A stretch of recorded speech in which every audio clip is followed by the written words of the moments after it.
We're looking back on almost 20 years of local programming. Stay with us for our potted history of the country's first local cable station.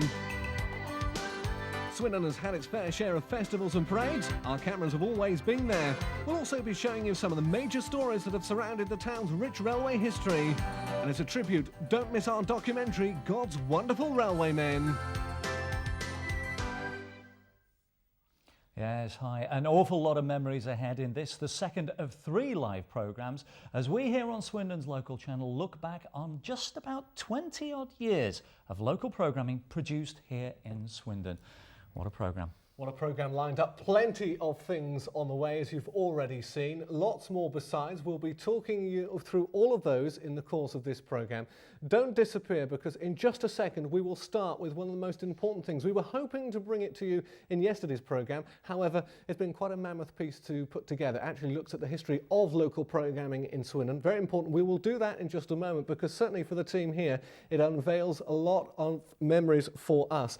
Ash, I have to say, looking back on some of those things we looked at yesterday, for both you and I know a lot of memories, a lot of poignant memories. Certainly, really. It is a time for reflection, and that's why I'm personally so pleased that we're able to do this and bring these programmes to the viewers of Swindon, because so many aspects of life in Swindon, be it cultural, political, social, economic, have been touched on in some way through these studios. Well, I have to say, these studios and this particular channel has seen an enormous amount of activity over the last, 20 years. So now let's look back, a potted history, as we look back on local programming. And I have to say, a very important part of local programming, because this franchise here in Swindon was the first operation, not only in the UK, but I do believe in the whole of Europe, to be up and running. Let's look back on some of that very rich history. From the studios at Hawksworth, this is Swindon's local channel, bringing you a better local view. The story of local cable television in Swindon really begins back in the early 1970s.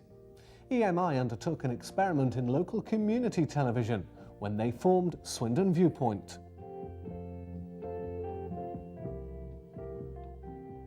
Swindon Viewpoint provided access television, a chance for local people to train how to use the equipment and make their own television programmes on the subjects that interested them. The studios were based at the bottom of Victoria Hill.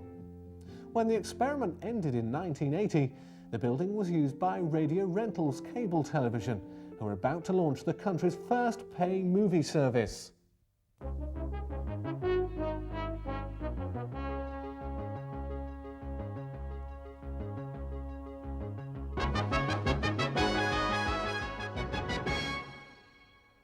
The Cinematel movie channel began transmission in November 1981 and was able to show movies every evening. The output was put together at the Victoria Road studios for both Swindon and the sister operation in Kent. Sue Stevens was the face behind the Cinematel service. As the main presenter, she became synonymous with local cable television. Sue had already been involved in presenting programmes on Swindon Viewpoint. With the facility established, the next move was to begin local programming. This time, Radio Rentals would produce the programmes about the locality by its own Swindon production team. The programmes were mainly one-off specials, coverage including one of Swindon's first marathons. You can see the expression on Mike's face. He's glad the finishing post is somewhere near. Results from local elections. There's a magic number. You need to get approximately 33% of the vote. And then you start winning seats. And coverage of some of the town's regular events, such as the annual Hambro Life-sponsored festival.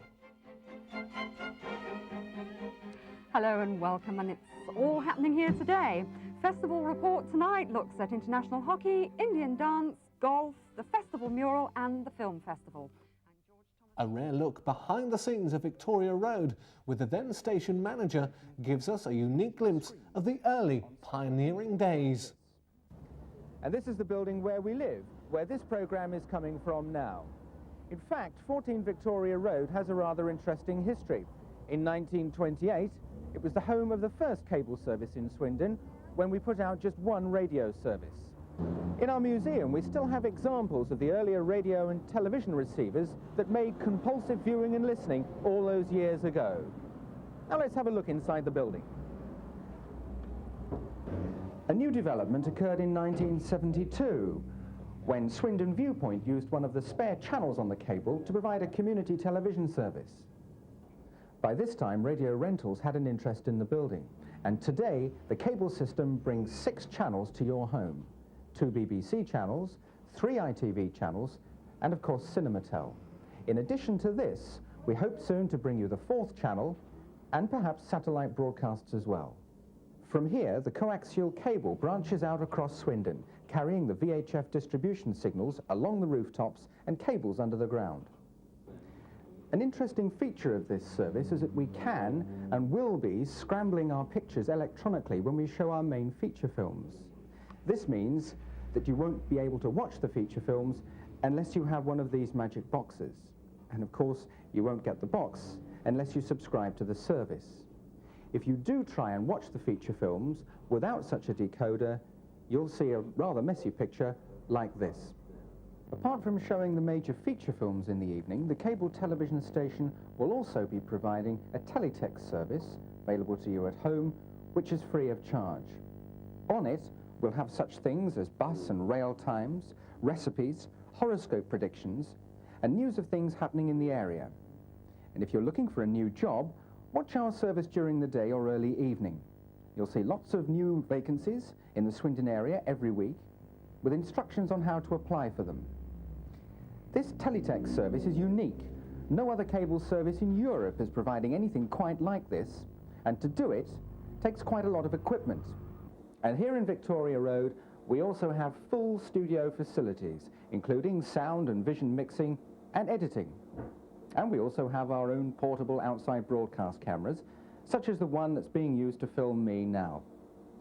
So as well as our feature film service, we hope in the near future to bring you local programs as well.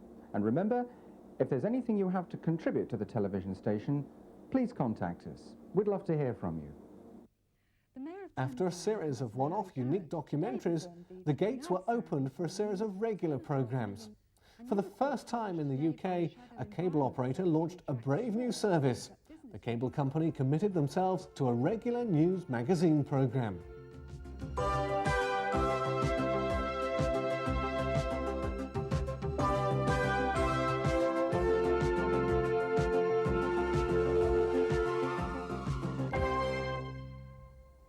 Hello there and welcome to Scene in Swindon. Scene in Swindon was produced for the very first time on the 1st of May 1984. A team of proven television professionals was selected to work alongside locally trained technicians. Most of those early programmes were based around the studio. I'm not surprised. Okay, now Rebecca, you've got some tea made here for us. When the video programmes weren't on air, the channel ran its own selection of information in the form of teletext pages. The cable company quickly saw the benefit of the local content and not just limiting itself to news. They also produced a weekly sports feature and results programme.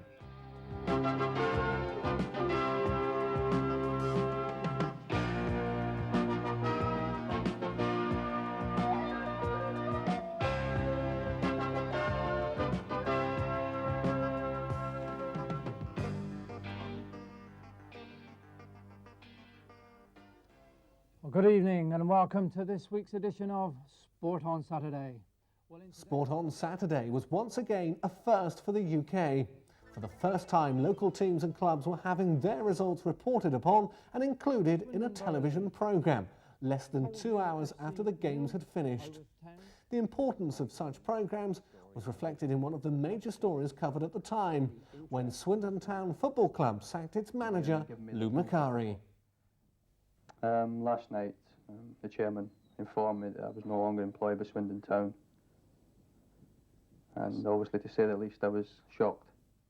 The team were the only TV station able to get access to the manager. The BBC received permission to use the footage. It was one of the lead stories in the following day's grandstand.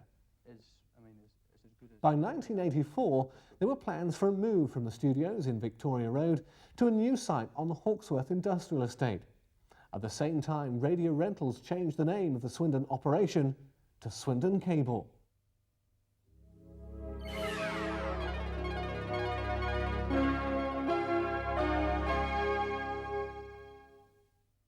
To mark the launch of the new company name and the new studios, we were visited by His Royal Highness the Duke of Kent.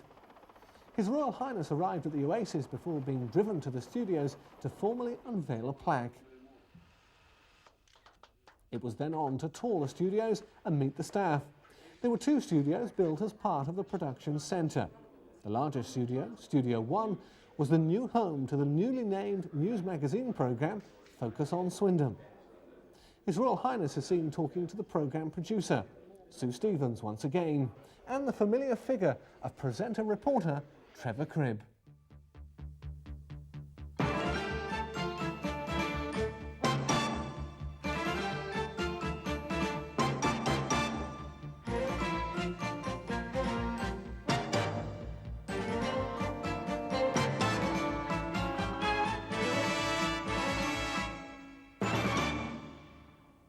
Local programming was proving a success for Swindon Cable.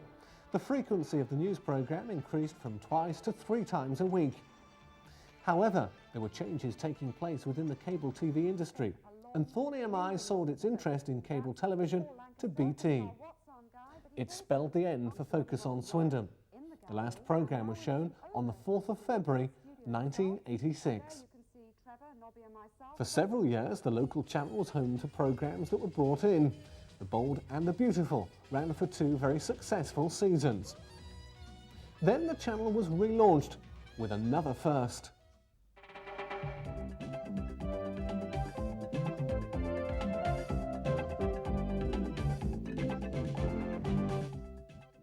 A unique deal saw customers able to play for cash prizes in the Home Shop Telly Bingo show. Each day, numbers were drawn at random as viewers marked them off on their cards at home. Thousands of pounds in prizes were given away, with literally hundreds of winners. The programme was sponsored in the form of another first. Home shopping hit the screen. Viewers were able to see the goods and were then invited to pick up the phone and order them. The team was asked to undertake some very strange roles. Somewhere here.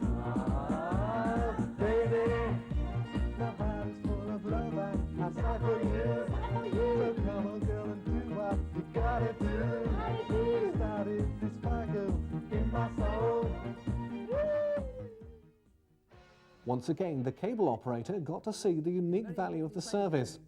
When the sponsorship deal ended, it led to the channel being relaunched.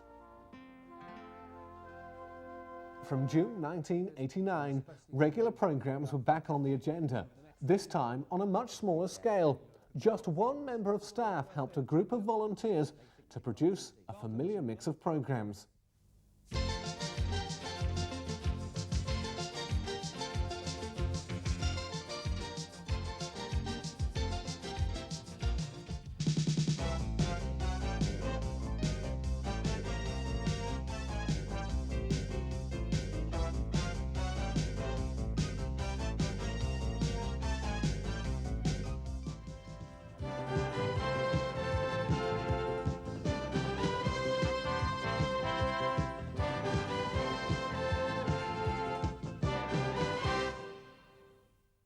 As the video programmes continued to grow in length and popularity, there was a brand new look to the text operation. New computer technology allowed the introduction of the forerunner of what was to become our Cablevision information service. By 1993, Swindon Cable was owned by a Canadian company. A visit to Canada by the local programming manager sealed the deal to replace the production equipment with the latest and most up-to-date local programming facility in the country. In 1994, from newly constructed offices within the Hawksworth complex, a new look, Swindon's local channel.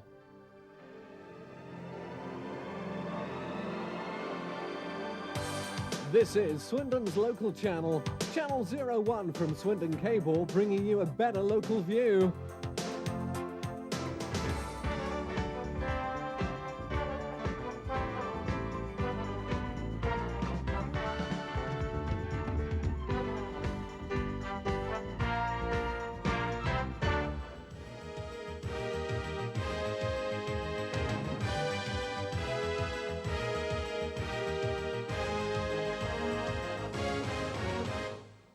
Hello and welcome along to Monday's Local Sports.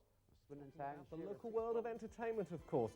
We'll be finding out what's happening at the major venues from the With theatre. news that job losses are on the cards in Swindon.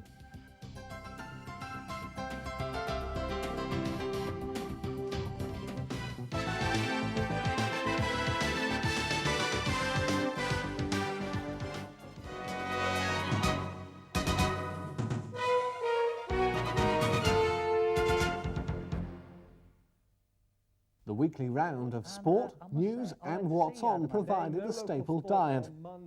The annual cable Christmas show had become a fixture in the calendar for the production team and those taking part. In 1998, the Swindon team were challenged with a tough task. Now under the name of Comtel, local programming was needed at the sister operation in Oxford. It was the Swindon team that turned the challenge into reality.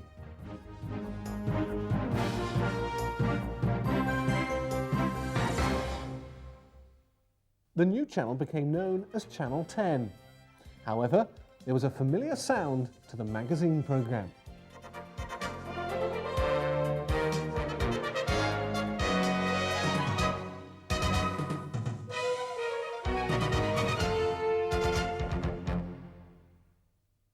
Since 1998, a team of just 4 people have been producing the 2 one-hour programmes in 2 very different localities using one production facility.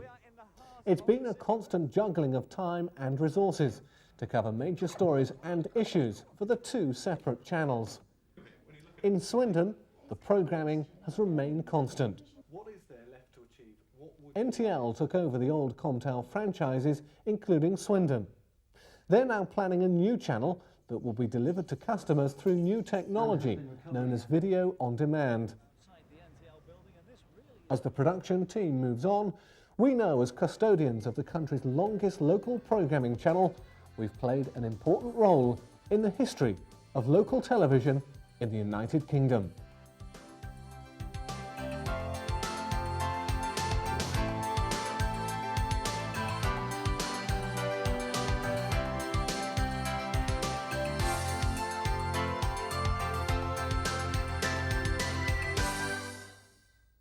So, as you heard, the country's longest running local television channel. And as we watched that, it really did inspire a huge range of reactions. I hope at home, but certainly in the studio here. And I have to say that most of those reactions were centered on the man set next to me. Because of course, Paul, there were an awful lot of versions of you in those 16 years. Yes, mainly with hair. Video is great for remembering things by. Like hair. It was a long time ago, though. Well, you said it. Which of those stands out? Is it something like Telly Bingo, perhaps? Because that was the first, wasn't it? No, it wasn't. I think in a way, they all stand out. It's very difficult to pick anything out. And I guess for me, the thing that sticks in my mind most are some of the early days, the days of Focus on Swindon and Sport on Saturday. I know that Andy Stewart, who's working with us this evening, worked on Sport on Saturday. Chris Scott and Nobby, who we spoke to yesterday, worked on the sports programme. But for me, I was a very impressionable 18-year-old, I guess, at the time. So, all this was very exciting, very new. It was very new to all of us, but yes, it really did have a big impact. And I think the big thing to remember, and amongst all this, it's very easy for us because we deal with it every day. It's easy to forget just what we have achieved. I came in basically as a volunteer with Swindon Viewpoint. I'd started working for the company and have now been sort of managing the channel for the last 6 or 7 years. My role has changed dramatically, and also the people that I've worked with, what they've done has moved on a long way, as you can see from some of those marvellous clips. But it's also true to say that not only has the quality of local programming in Swindon been extraordinarily high, it's always been at the forefront. So many firsts have been achieved here. Yes, again, it's easy for us to forget. I know when I first started, it sounds very strange, but this place was a constant procession of visitors, many of them people from either China or Hong Kong or places like that, who were coming to see local television. They'd not yet got it up and running, so we had a constant procession of people. We were the first franchise that was awarded a broadband franchise, so the cable station was first to be in operation here in Swindon. First to do local programming. What most people don't know is that Swindon really led the way when it comes to not just local programming, but TV in satellite terms. We were the first operation to receive Sky Television, so their first audience in the UK was here in Swindon. We ran the first movie channel via Cinematel, which later went on to become Premier. Under Thorny MI, there's a whole list of them. Under Thorny MI, we ran the first children's programming, which later went on to become Children's Channel. We ran the first music programming, which started off as Music Box and obviously led to success with MTV. The list goes on and on and on and on. So it really is a great list of accolades and achievements. And there really is a thread of consistency through all of this because we've got the same equipment. We're using the same studios. We are using, in fact, we can show you a quick view, an unusual view as well, I have to say, of these studios. These are well, this is basically Studio 2. There are 2 studios here at what were the original Swindon Cable buildings. There's a large studio next door which we use for our Christmas show. And this is the smaller one, Studio 2, where we are at the moment, where we produce our programmes from on a weekly basis, as you can see. And we do live programmes like the one we're doing this evening. So it really is sort of a fairly limited amount of resources, but we've certainly turned out some stuff during that time. We certainly have, and with those limited resources, we've covered every big story that's taken place in the town, be it royalty or railways. Now, I know that you've led with a keen eye everything that's been going on in the railways. Prince Charles visited, well, not only very recently today, but also a while ago. You were there to see it. Yes, Prince Charles came to have a look at the work as they were about to begin work on the railway. In fact, they just started work on the new railway museum. He toured that to have a look at it. He was basically in town to give a speech on regeneration of the country's heritage sites, so that they could be put to good use in the future. So that's why he was here. And of course, he's been back today to take a closer look at just what we've ended up with. Well, let's have a look at some of those pictures then, because as Paul says, he was in town, Prince Charles, to visit Swindon and attend the official opening of STEAM, the Railway Museum. As you can see, he's there accompanied by Lord Lieutenant Sir Maurice Johnston, the Lord Lieutenant of Wiltshire, who of course does greet any member of royalty when they come to Swindon. And as you can see there, meeting the members of Parliament, Julia Drown and Michael Wills, of course. Now, when Charles has been to Swindon, Paul, what have your impressions been? It's very obviously, we're only guessing, but I think he's certainly very impressed with what's happened over there at Churchward, not only with the museum, because of course he was there to officially launch the museum, officially open the museum today, but also last time he was in town, he made a point of touring around the Great Western Designer Outlet Village, where again they've done a superb job in looking back on the past and preserving it. Now let me just stop you there, because in fact the picture that Charles just received there was a lithograph, we're told, by Hubert Cook, showing a scene in the rolling mills of the Swindon Railway Works. So really another element of the history that surrounds this area. Yeah, I have to say, as we see Prince Charles mount up into the cab of King George V, the 1927 built locomotive, and a very proud achievement. A very proud achievement, I have to say, for all those involved with the museum, that he's here to lend his support to that fantastic project. Well, I have to say, we'll hopefully be showing you more of that report in detail in tomorrow's programme, so do stay with us for that tomorrow, because we'll be looking at that in some more depth, I have to say. I mean, you were there today. What was the attitude like? What was the feeling like amongst the crowd? Well, it was a lovely sunny day, obviously. In fact, it was a tad too hot probably for most people there, but there was this air of expectation, and what was really nice was that as Prince Charles was going down the line and making his official hellos, I could hear the ladies behind me, and they were saying, "Oh, he's tall, isn't he?" And they were really enjoying themselves. It wasn't like they were viewing a member of royalty and somebody to be revered and put on a pedestal. It was like they were greeting somebody they knew very well already, and that's what struck me mostly about it. And I think the other thing is, I know we've mentioned it already, but it really does underline the importance of Swindon's railway heritage. It's very easy for us to forget that. And a little later on in this programme, as we've already told you, we've got a very special documentary which takes a closer look at Swindon Railway Works, and more particularly the men who worked there. And I know that's the theme behind STEAM, the Museum of the Great Western Railway. That's God's Wonderful Railwaymen. We'll be showing you that fairly shortly. However, before we do just that, we've promised in this programme we will cover all sorts of things, and I know we are about to set off the great outdoors. Yes. This year's Old Town Festival proved to be one of the biggest and the most successful to date. Inevitably, the weather plays a major part in the weekend's festivities, and despite the occasional shower, things were on the warm side, just right for the crowds and they turned out in their thousands to the Old Town Gardens on the Sunday. Now, this year's festival was part of the Under One Sun celebrations. In previous years, the festival has had a Victorian theme, and although that changed this year, there were still the ever-popular features to remind you of years gone by. Plenty to see and do for all the family. Music in the bandstand throughout the day from some of the town's leading bands. The Town Gardens makes a glorious venue in the sunshine, and with a touch of the right weather, it's perfect. There's no doubt the festival has become a landmark in Swindon's calendar, with people of all ages taking part, as well as spectating on many events that take place over the 2 days. The festival is billed as an event with something for everyone, and that proved to be just the case, from the active right the way through to the quiet life, perfect for just sitting in the sun. All in all, the word from the park was definitely one of a resounding success. A very enjoyable weekend out, and whilst those who organised the event recover from the weekend's activities, those that enjoyed the event and do so every year are already looking forward to next year's Old Town Festival.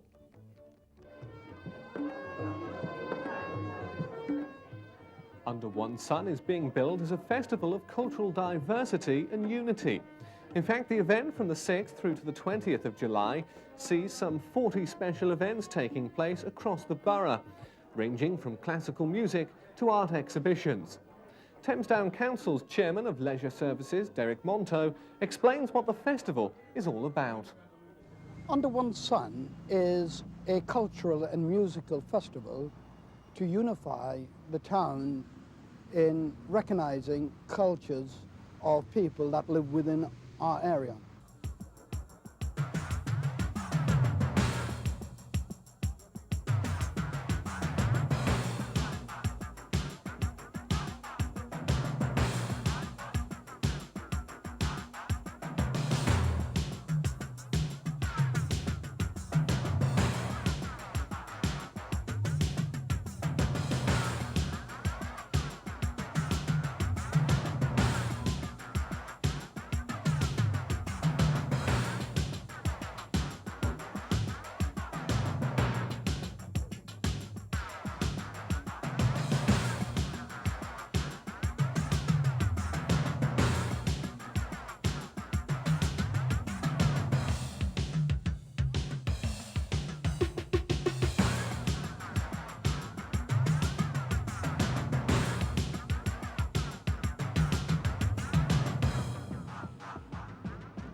Break in the rain clouds, the sun appeared, and so did Swindon's first ever Christmas parade, led by our own town crier Fred Ferris and the Newport Pipe and Drum Band.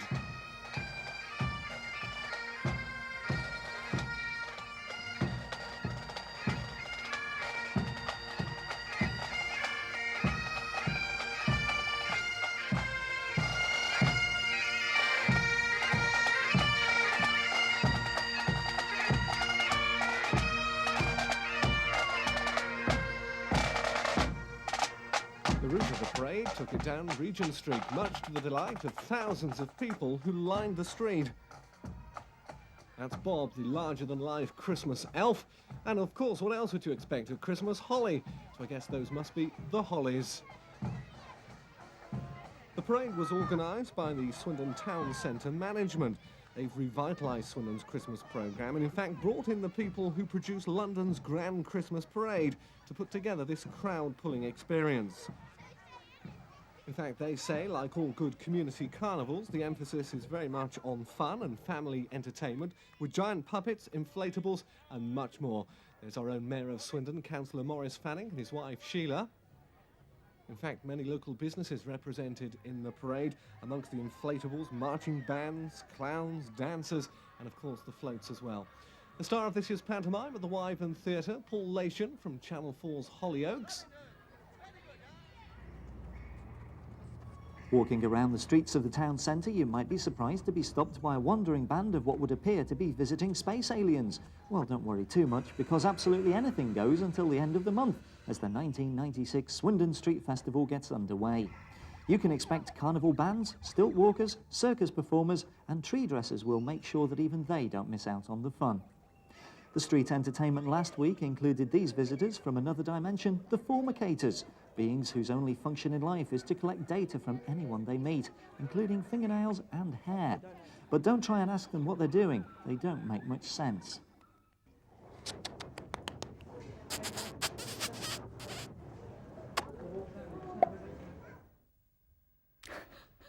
Yes, in fact, I was the reporter on that particular piece, and when she started blowing kisses at me, I was extraordinarily worried.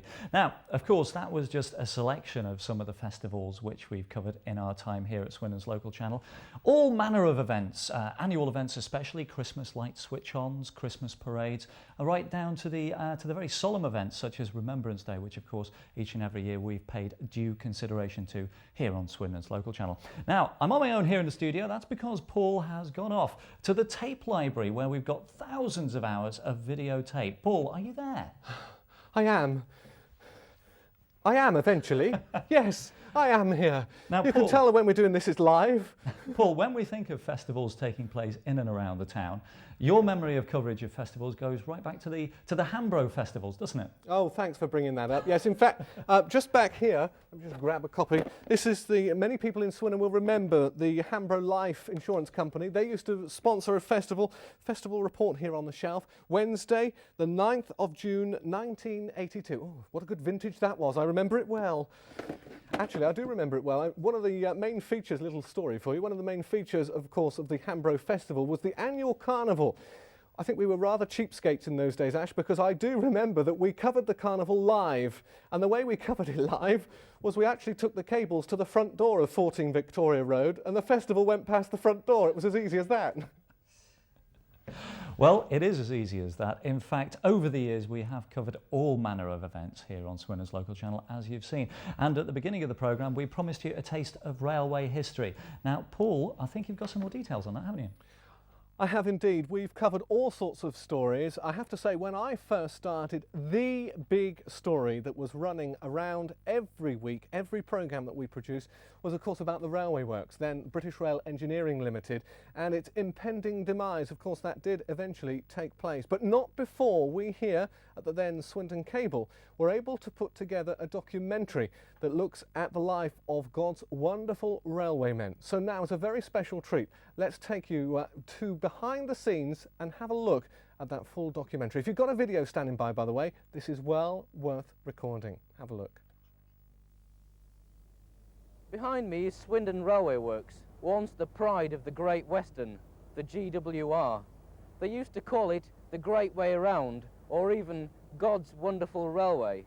This is a film about some of his railwaymen and their struggle for survival.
Since the age of steam, Swindon Works has been shunted from crisis to crisis.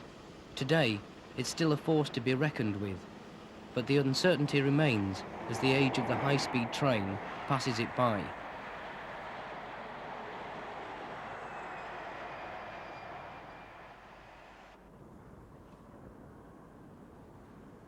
In a corner of the factory, engine number 40159 meets its death, a train spotter's nightmare. This is a graveyard for end-of-the-line locos, where burning hulks whistle in the wind.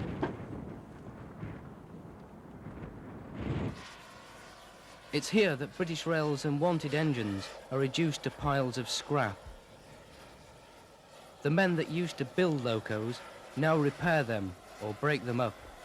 They say they are fighting to make sure their factory is not next in line to be carted away to the scrap heap.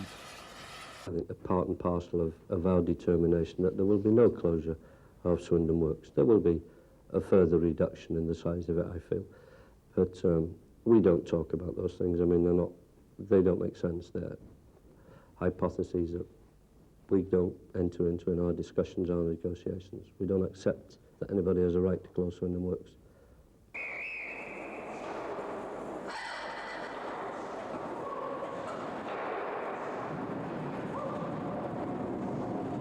Danny Lee may feel no one has the right to close Swindon Works, but some have tried. All have failed. There have been marches through the streets. There have been demonstrations in London. There have been lobbies of Parliament. But there has always been something else apart from the protest. I think if one looks at the track record over the last 10 years within the plant itself, it has an enviable record of good labour relations.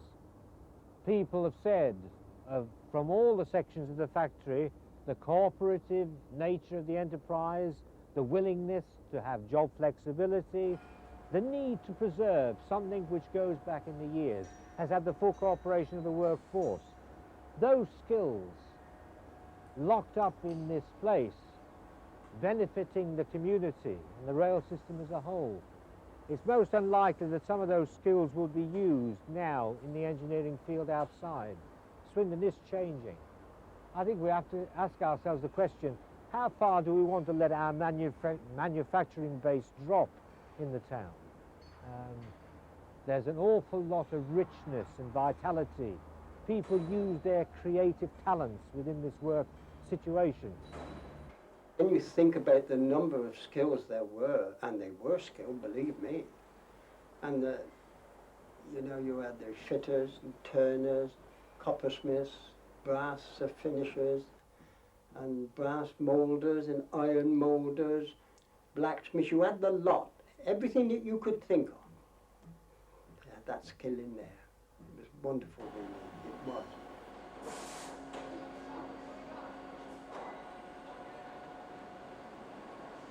Well, all our men are fully trained men. We can tackle any job that's asked us. This goes not only for the machine shop, for Swindon as a whole.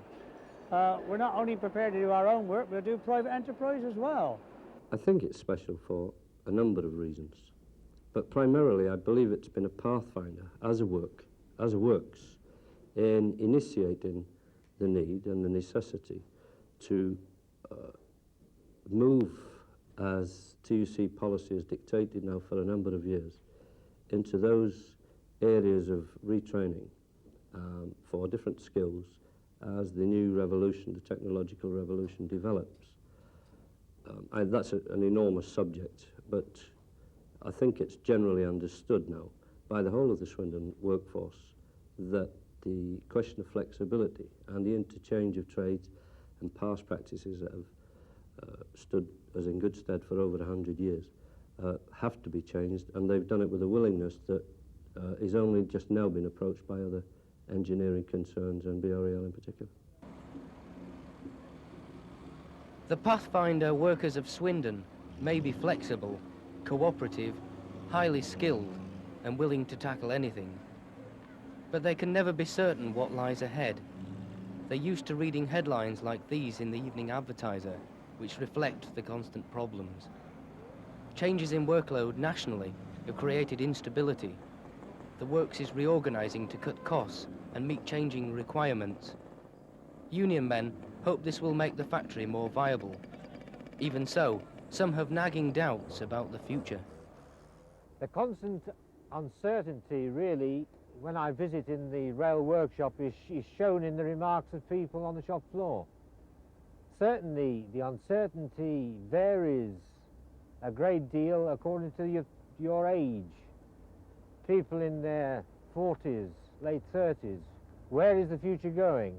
It's beginning to affect them in the sense of, should they look for a job now? Should they wait to find out what the real future is going to be in the rail workshops?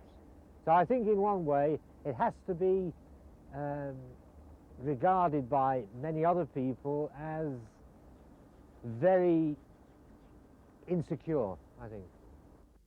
Retired GWR men like these have seen the work shrink to a much smaller size over the years. They are worried about the future and would be heartbroken to see further decline. When I started work in the railway works, 1920, there was 14,500 men worked in that works. When I left, it was down to 2,500. And that's 12 years ago.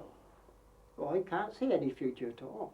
If it's lost all that amount, and half of the factory has been closed down, the original factory stood on about 360, 370 acres. It's down to half that now.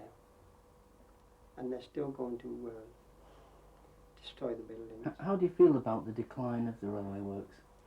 I feel shattered, to be honest about it. I mean, that's been my life.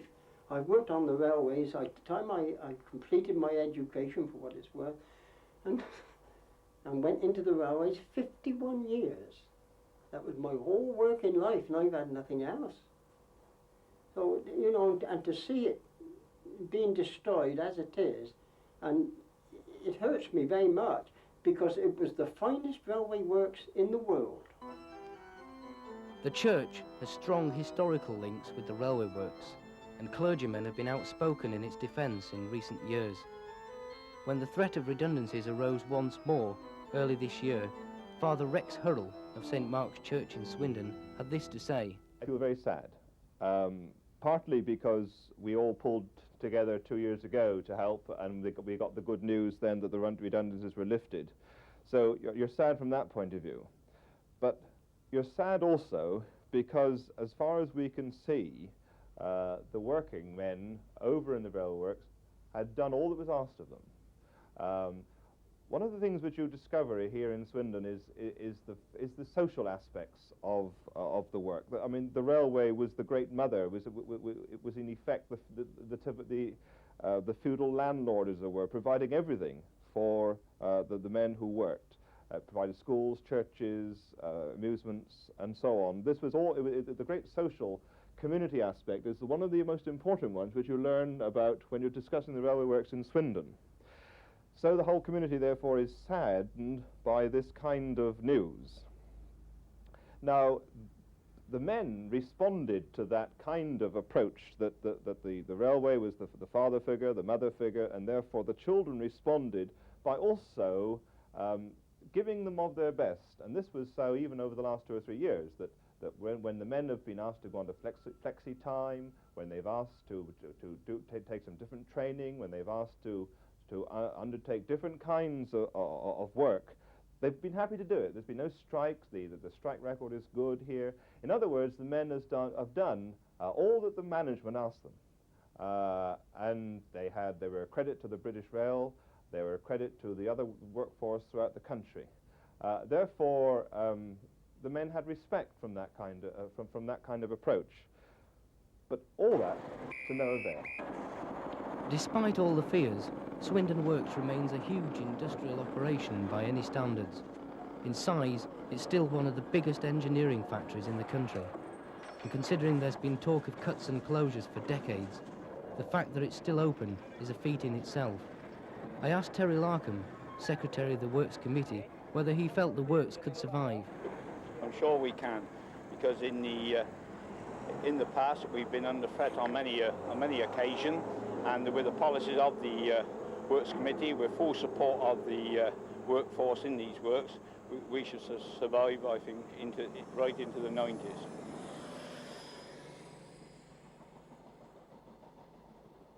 Swindon has a role to play in the modern railway. It's perhaps best known, however, for its glorious past. Steam engines like this, the King George V, emerged from the factory as a showpiece to the world, a triumph of engineering in their day. More recently, the works built locos for Kenya, but there's more to it than that. As you said, we've done the Kenya locomotive, we've done the buses, we did some boats, we did what they call a Hong Kong traverser, and at this moment we are taking part and they're going to build a prototype of the Autonic Flash wagon. There are very few things that we can't produce in the general engineering field, and I'm sure that the skills which have been developed from the old traditional ones of into electronics, basic electronics, can readily and soon be put into operation with some investment. It would depend on what type of equipment and what investment was made, but I can't really see that we would have too much difficulty. I mean, we have personnel now that are members in the factory who are already trained in fitting and electrical work. They've got dual skills. And we can assure anyone and everybody that the adaptability of the labour force would make that a comparatively simple operation. This is the wheel shop. Here, many of the skills, even some of the machines, date back to the last century. And that's just as well, because they still do some work on steam locomotive wheels for railway preservation societies. One of the wheel shop men is Roy Pearce, a railway enthusiast and a firm believer in the capabilities of his workplace. Do you think the works is capable of doing a lot more than it is? Oh yes, a heck of a lot more than what it's doing. It's surprising what can be done in here, or what has been done in here. There's a great deal of skills in the works, isn't there? Oh yes, vast amount of skills actually. I mean, as I say, there's a lot been done in this place, and it's surprising what can be done here. I mean, even that press over there, this bit was made here. I mean, what I mainly work on, and when you think it's nearly 90 years old, I mean, it gives you some idea of the skill that was put together to make it last that long. And what sort of things do you think this works could do if it was given the investment to be able to do it? I would say anything. Give it anything, it will build it. Anything you'd like you to put your name to. They even build boats in here before now. Guns, everything. So do you still feel proud to be associated with the railway works? Yes. Oh yes. Oh yes, I mean, I wouldn't wear that. Yes, you are a fan of the Great Western Railway. Oh yes, I'm a very great fan of the Great Western Railway.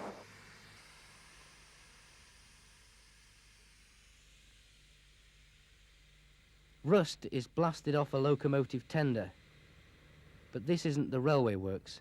This is a few miles away, in the middle of a field near Blunsdon. In all weathers, all round the year, enthusiasts work on their engines, preserving and cherishing the railway era. At Blunsdon, the spirit of bygone Swindon lives on, another sign of the town's love for trains.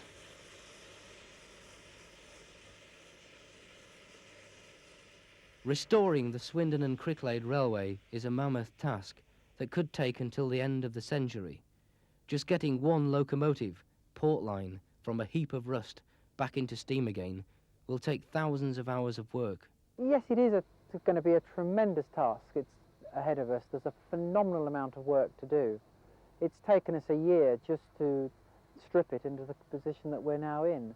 And the hard work really now starts. There's a lot of engineering work to be done.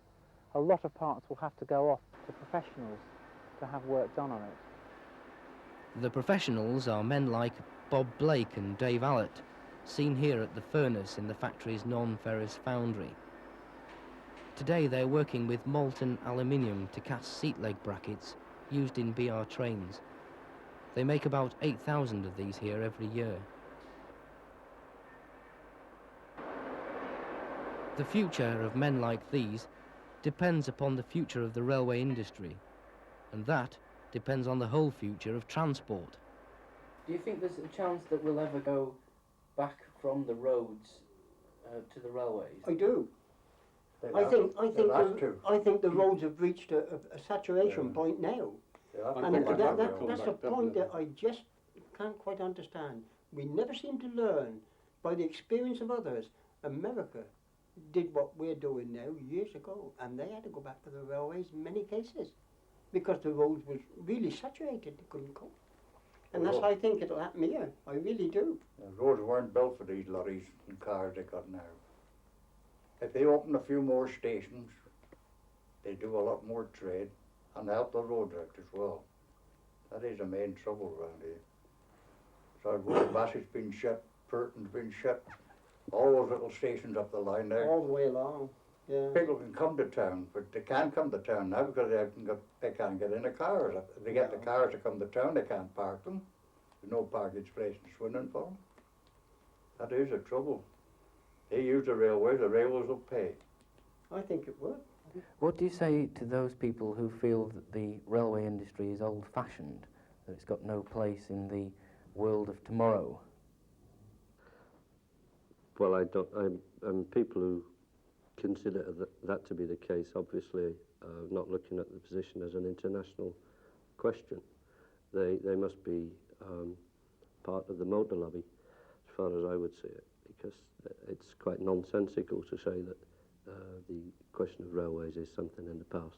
It's not true. The only thing that causes us any difficulties as an industry and enable us not to supply what we should do in a social sense and in an economic sense for the good of the country is that we aren't moving fast enough with railways, that there isn't enough investment, that there isn't enough flair, expertise and time and energy spent by governments in developing them. And to those people who say that there is no future for railways and that they're a thing of the past,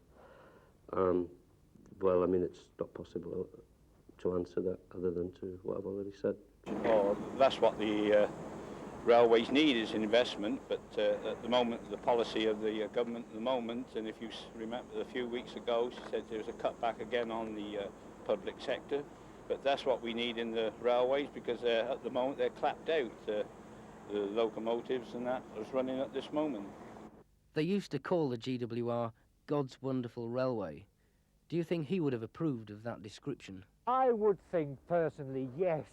And I think people on the whole, Christians on the whole, would see, as we see here, the rail network stretching for miles along this track here as part of the past.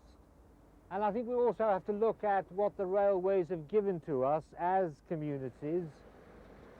We have to look at their value, the transport facility, and today, of course, more importantly, the conservation element.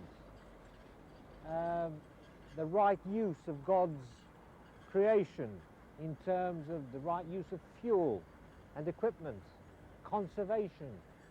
Certainly, the railways have a very safe accident record. I don't think it'd be bettered by any other transport system.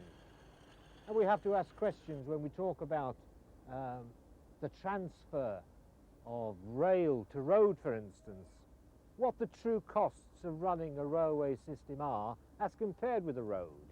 Because I think in a way we don't really give the true social value of a rail system to the community now.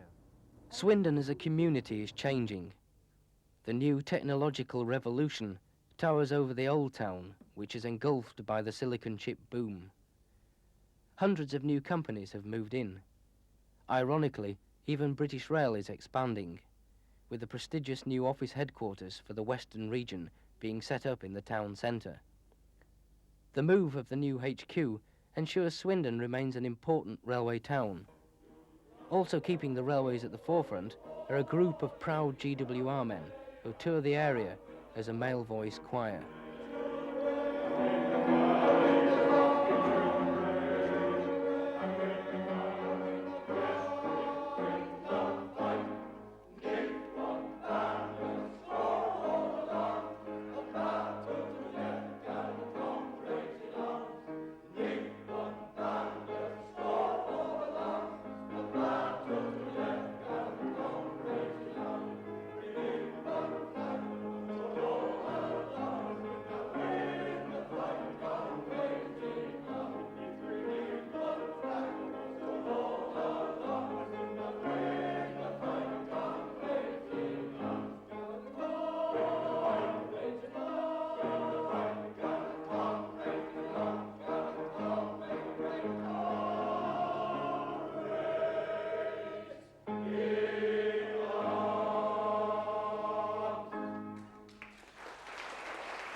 On the question of survival, it's a question that it would be extremely foolhardy to give a definite answer, insofar as it's not really possible in the present industrial and economic climate with the present governmental policies to say what major traditional industry will or will not survive.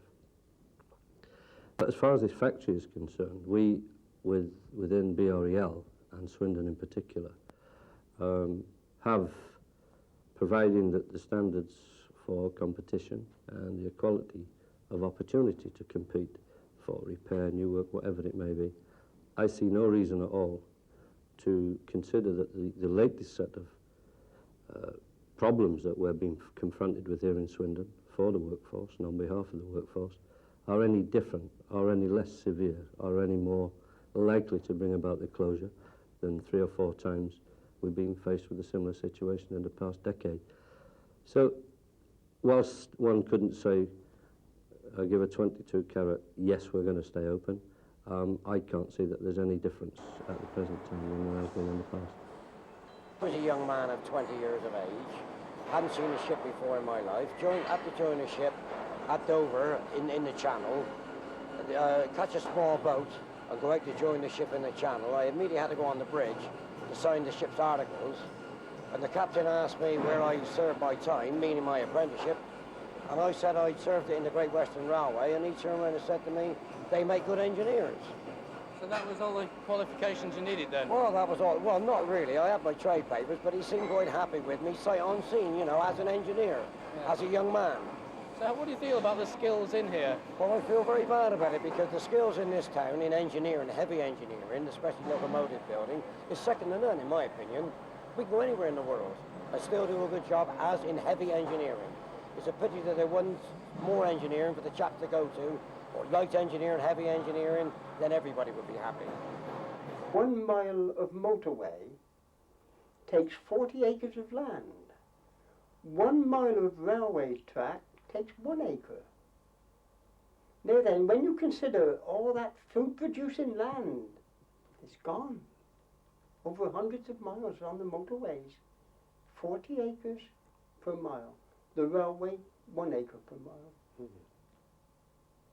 Difference, isn't it? And that's it. You don't get the air pollution with the train as you do with thousands of motor cars and heavy lorries.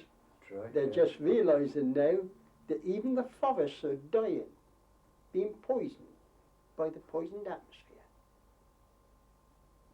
To be a good thing to do away with it, I think. I really do. And that's why I think eventually they will have to go back to the railway. I hope they do. Not to make any difference to me where I go, because they won't have the railway there, perhaps, but... You'll go on your bike. I'll go on my bike.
Yes, indeed, very poignant remembers of Swindon's railway heritage, and in fact, We've got more from Swindon's railway past that we will show you shortly, so don't disappear. If you've just joined us and wonder what we are up to, we're looking back on almost 20 years of local programming in Swindon. Plenty more still to come, including a look at some of the more familiar faces that you may well recognise. We'll show you those shortly. I know Ash has been delving through our tape store. We've all been delving through the tape store, our tape library, and Ash is there at the moment. And what have you found? What's of interest down there, do you think? Well, absolutely loads, Paul, the answer to that. I mean, if I just, and this isn't rehearsed, if I just look up here, nobody will believe that for a start. This old tape, sounds like a song title, doesn't it? This is the Advert Cup final from 1985.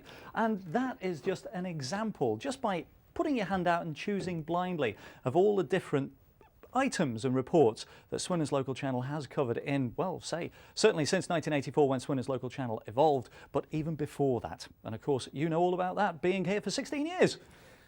There's no need to keep rubbing it in like that. It's very painful, you know. I actually have to say that the team here, of course, this is our last week as Swindon's local channel. The team here, and many of the people that are involved with this programme, because although there's just a team of 4 people, there's an enormous amount of people involved with this live programme that we're producing. I have to pay tribute to all of them. They've done an absolutely superb job. More of that a bit later on. However, I've been thinking 16 years is an awful long time, and it reminds me that the technology has certainly changed quite a bit during that time as well. And I've got a couple of quick examples of what I mean here.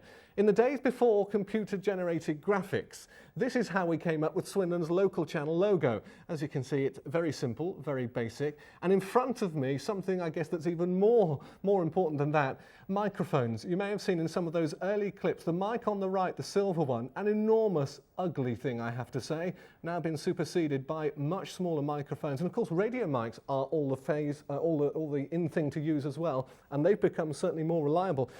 The other thing I want to just mention, you saw it there, let's just have a closer look. If I move these mics out the way, because this is actually quite important as well. Lots of people use it in television. It's called auto cue. And these days, I have to say, these days, auto cue is all generated by a computer and it appears on screen. However, here, as you can see, it is typed on what looks like an enormous toilet roll. I promise you it's not. However, it is the links, and in fact, if I just read very briefly from this, what happens is, by the way, the camera points at that paper and it appears on the screen in front of the presenter. These are the actual links. This was one of the first little jobs I had to do. If I just unfold it a little bit, it will actually tell me what it is, because this is some of the links from Cinematel in the early days, and it just says quite simple, 7 o'clock, intro, Thursday's chart. This is Cinematel, film entertainment on the cable network, a sad story now of a young lad who is ill, blah, blah, blah, blah. So basically the presenter just reads that out. It has to be typed, as you can see, on what looks like a toilet roll. Things have certainly moved on. Ash. Yes, they certainly have, Paul. In fact, here in the tape library, we've got examples of the changing face of technology here at Swindon's local channel, because certainly back in the mid-1980s, we were using this kind of tape. I say we, it's the royal we, of course. 3/4-inch high-band pneumatic. Now, in broadcast terms, this, well, it's fairly biblical. But if we move round to this side of the room, this is where we get a bit more up to date, it has to be said. Now, certainly when new equipment was installed here in the early 90s, we converted to Beta SP, which is pretty much these days still the standard workhorse for a lot of program makers. But having said that, things have moved on. People are talking digital, and of course non-linear is one of those jargon items all around the time. So basically, technology does make itself felt very, very much so in television. But enough of that. Let's think about some of the simpler things in life. The simple enjoyments of getting out in the sunshine and enjoying yourself with your community. Now, of course, festivals play a great part of life in Swindon, and we've been there. This is just a taste of some of them.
Ah, yes, the Old Town Festival. Of course, sadly this year, due to lack of support, it's not going to be the usual two-day extravaganza that it has been in years gone by. That's a great shame. Unfortunately, lack of support has led to it being reduced to a mini festival. But whatever happens, I'm sure that anybody who goes along this year will have a fantastic time. Now, earlier on, we were talking about technology, of course, and I've just stumbled across another example of it. Now, Everybody in the real world, shall we say, thinks that television is all about miniaturization and things being very light and quick, and at the touch of a button, the featherlight reaction is what you get and what you want.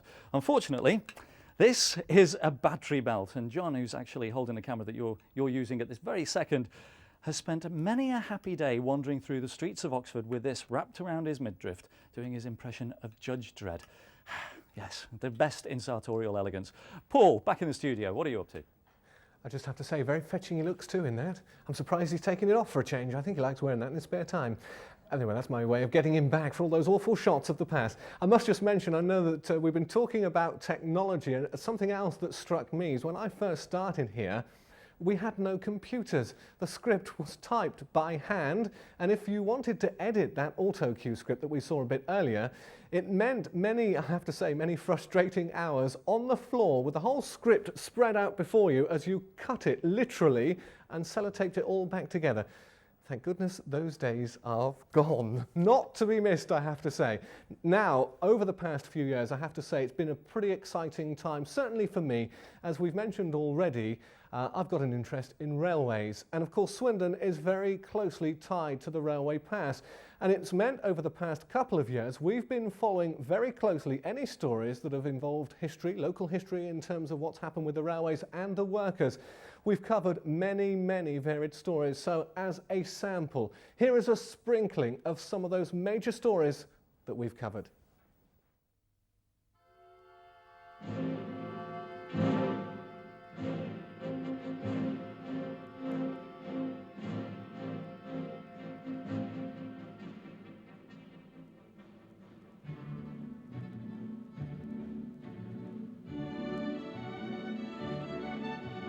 Images of the days of steam, when Britain led the world in producing vast machines powered by coal and water. On the railways, one company above any other created the idea that this wasn't just a form of transport, this was a way of life. The company was the Great Western Railway. Its base for locomotive, carriage and wagon building was here in Swindon. It was known as the GWR for short. To the men and women who worked for one of the world's largest companies, it was also known as God's Wonderful Railway. Today, the history of yesterday has become a fashion, as people strive to recreate their golden memories. The historic Great Western Railway locomotive is back in town as part of the opening celebrations for the new designer factory village. The engine will be on display in what will be the food court area of the complex, and will be there for all to see when the doors open on March the 13th. The Great Western Designer Outlet Village is the largest retail regeneration project in the country. The site occupies over 200,000 square feet and has parking for over 2,000 cars. It's hoped the £30 million refurbishment of the former railway works will create between 800 and 1,000 new jobs. City of Truro is over 100 tonnes of Swindon history and is believed to be the first steam engine ever to beat the magical 100 mph speed barrier. That happened not long after it was built, hauling prestigious mail trains from Plymouth to London back in 1904. The engine is certainly no stranger to the town. Although built in Swindon, the engine also spent over 20 years housed inside the Great Western Railway Museum in Farringdon Road, before being moved and restored to working order.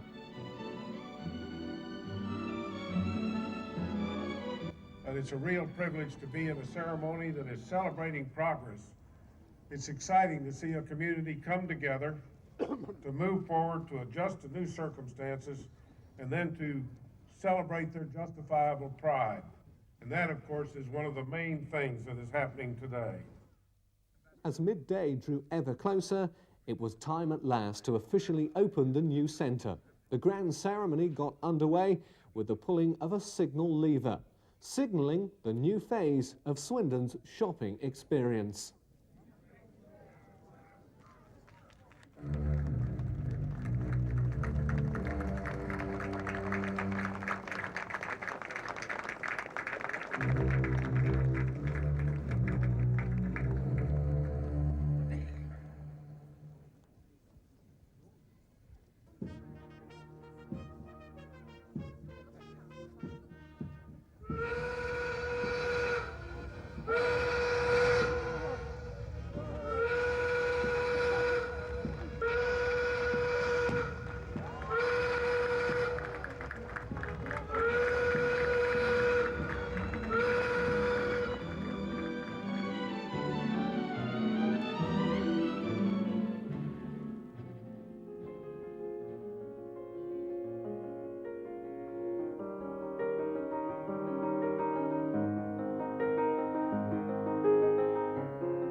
It's a sad reflection of the Swindon long since gone, the history of the former market town turned heavy industry town with the coming of the Great Western Railway.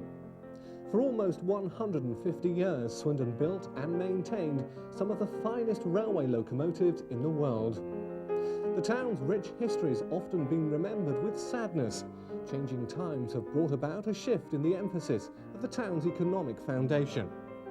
But for the thousands of workers who toiled on behalf of the Great Western Railway, there's comfort in the knowledge that their efforts are to be remembered in a brand new Railway Heritage Centre to be built in the town. A recent ceremony marked the groundbreaking event, the official start of work to convert part of the former workshops. Invited guests, many of them former rail workers, joined civic dignitaries for the event inside 20 Shop, the building that will be used as the basis for the project. £8 million of funding has come from the National Lottery Heritage Fund. Swindon Borough Council have donated a further £1 million, and the rest has been made up from BAA, MacArthur Glen and Tarmac. There's still around £250,000 to be raised by the Centre's Trust. But behind the scenes, there's enormous activity and excitement to ensure this project reaches its full potential.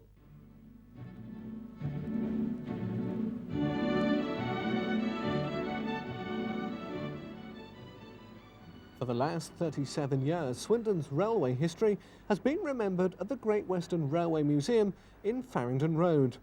A great deal has changed in the town over those 37 years, including the railway workshops themselves closing. The changes continue as the town's railway museum prepares to close its doors for the very last time. Through the years, thousands of visitors from around the world have called in to view the locomotives and artefacts of arguably the most famous railway company ever, the Great Western Railway, known locally as God's Wonderful Railway.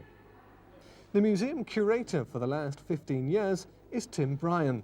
Tim is himself a keen rail enthusiast and agrees it's the end of an era in the town's history. It certainly is. I think it's quite a sad time for everybody here. I mean, I've been here at the museum well over 15 years, and most of the staff have been here the same number of years, and so it's quite sad. It's sad for the town. It's sad for individuals as well, because we've got used to this place. It's like a second home to most of us, and so yeah, we're all feeling a bit strange at the moment.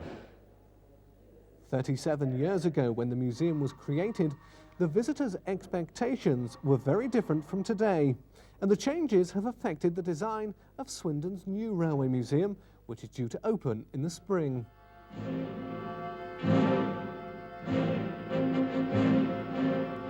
When the engine was put on display at the Great Western Museum, it was indeed a proud day for Swindon and the former railway workers.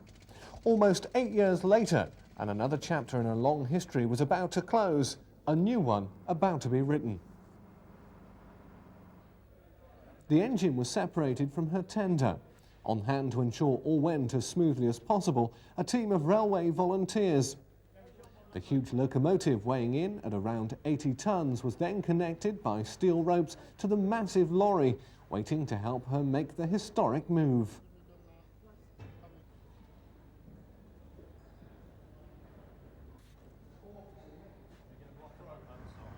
Well, this is the moment that the crowds have been waiting all morning for, as the mighty engine number 6000, King George V, is dragged from its resting place here at the Railway Museum in Farringdon Road. From the crowd, a constant clicking of cameras. The young and the young at heart were there to witness the occasion. It's probably the most famous engine of all, and I think it's the one that all the public have been really waiting for, so we're pleased to see it coming out at last. A tinge of intrepidation, perhaps? Yes, I'll be more relieved when it's actually on solid ground at the other end of the in the new museum, but no, it's I'm sure that they're very professional, the people who are moving it, and they've done this before.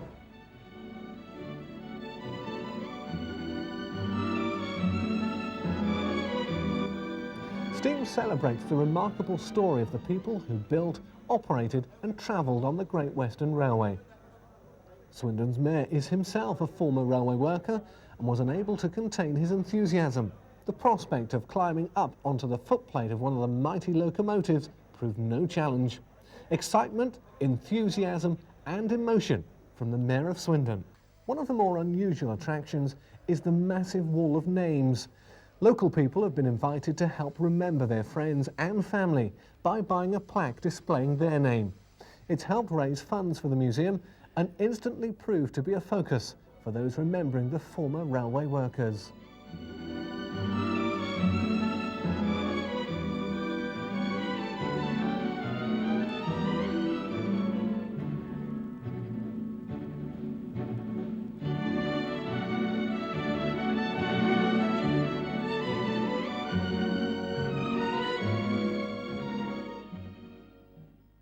So there you are, hundreds of years of railway history coming to a close in 1986.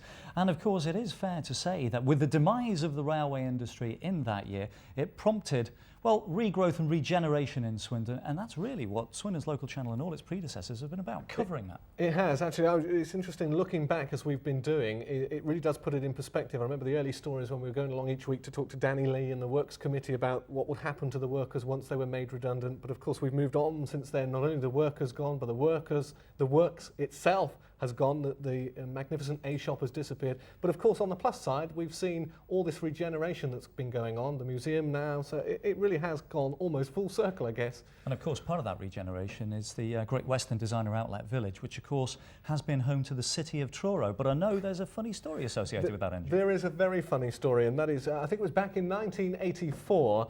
It was probably the first railway story that I covered. Myself and a colleague who is here this evening, Andy Stewart, we were very, very young. I think we were about 17 or 18. Neither of us could drive at the time. The city of Truro was being taken out of this museum at midnight. We ended up taking all the camera equipment and lights, pushing it there in a shopping trolley. That's how committed we were. We did this in the middle of the night. I have to say, it's the most outrageous story when I say it now. It just sounds unbelievable. We arrived in a shopping trolley. We did this shoot in the middle of the night. And the strange thing is, we pushed all the kit home afterwards at 4 o'clock in the morning in the same shopping trolley. I mean, we looked like we were a couple of ram raiders. I mean, we must have been the first ones. Certainly, you've got something else on the desk in front of you. It's about Hinkley Point. Now, I've got to ask, what is going on? I've been doing a bit of reminiscing. In fact, tomorrow we'll do more. As we concentrate on the channel and the personalities involved, we'll be doing more of that because I found some Swindon Viewpoint stuff. But also, I found this, and this is pretty horrendous. This is a poster of Hinkley Point. The reason I say it's pretty horrendous, it was almost nothing to do with local programming, except for some strange reason, the camera crew from here got roped into going to Hinkley Point to record a piece.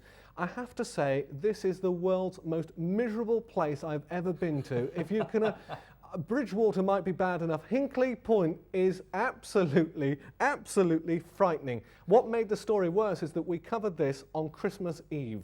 You can imagine that we were down in Hinkley Point in the middle of nowhere wearing literally radioactive protective suits. Absolutely horrendous. It was Christmas Eve. Everybody was back in Swindon enjoying themselves. That was absolutely awful. The other thing that sticks in my mind very briefly is that we were actually interviewing the chairman of the Central Electricity Generating Board, and the reason that sticks in my mind, it was the first time we ever used a radio microphone, and he kept it on as he visited the bathroom. I'm not going to say any more, except you'll realise now why that story sticks in my mind. Well, certainly many more stories like that will be coming up in our next live programme, which, as Paul has already mentioned, reflects life here on the channel and some of the stories associated with the production of the stories we've covered, or indeed the personalities who brought those stories to you. So very definitely more anecdotes like those on the way. But for the moment, let's cast our mind back in the entertainment vein to some of those famous celebrities who have visited Swindon over the years.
lovies. Yes, each and every one of us.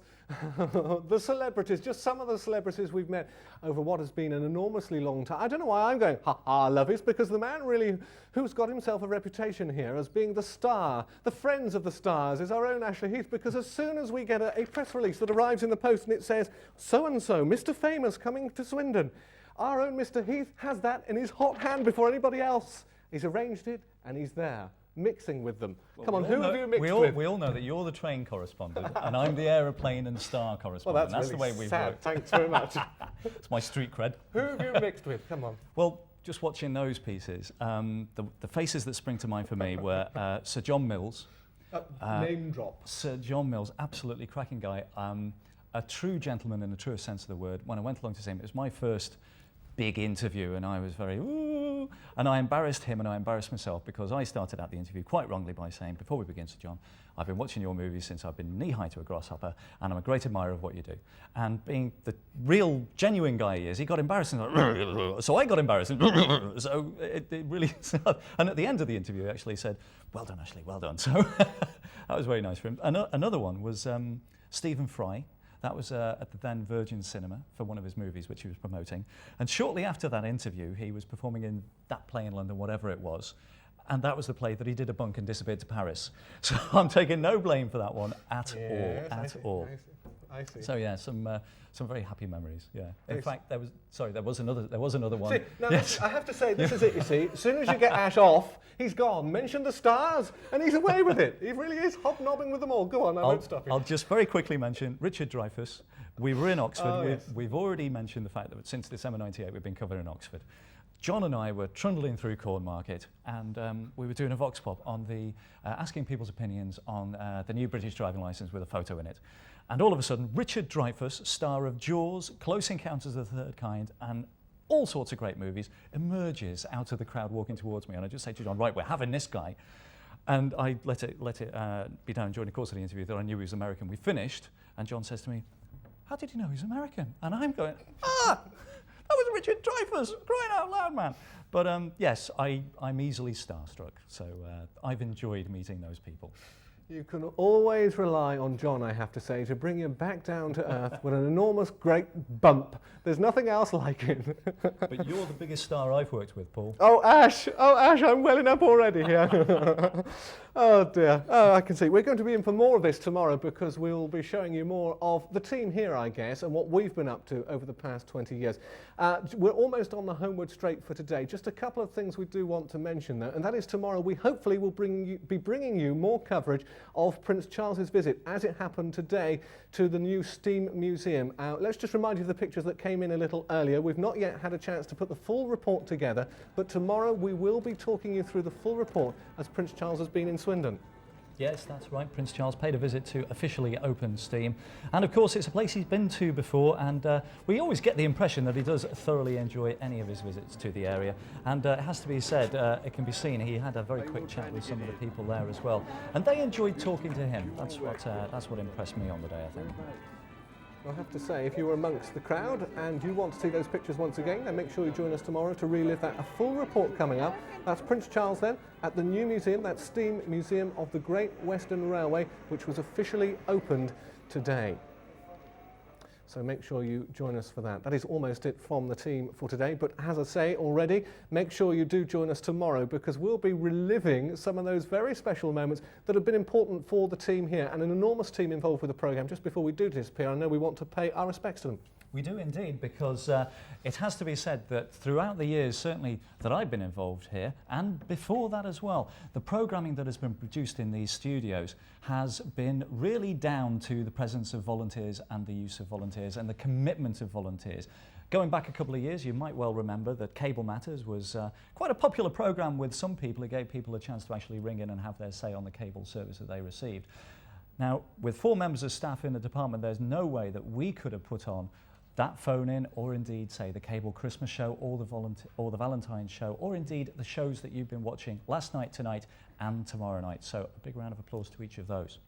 Yes, and I think that certainly is the case, because they've done a sterling job, not just through the past couple of years, but throughout the years. There have been a lot of people involved in local programming, and we do want to say a big thank you to... In fact, I'm not sure, can we see a couple of them? Are they there in the background at the moment? Because I know there's one of our camera operators, just sneak that shot in there.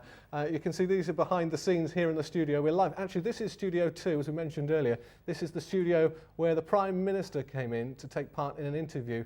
I think it was the first interview that the Prime Minister had ever done with one of his own MPs. That was in this very studio. Well, that is just about it from the team for now. However, we will be back in action tomorrow. We hope you can join us then. In the meantime, from all the team, have a very good evening and do join us tomorrow. We'll see you then. Take care.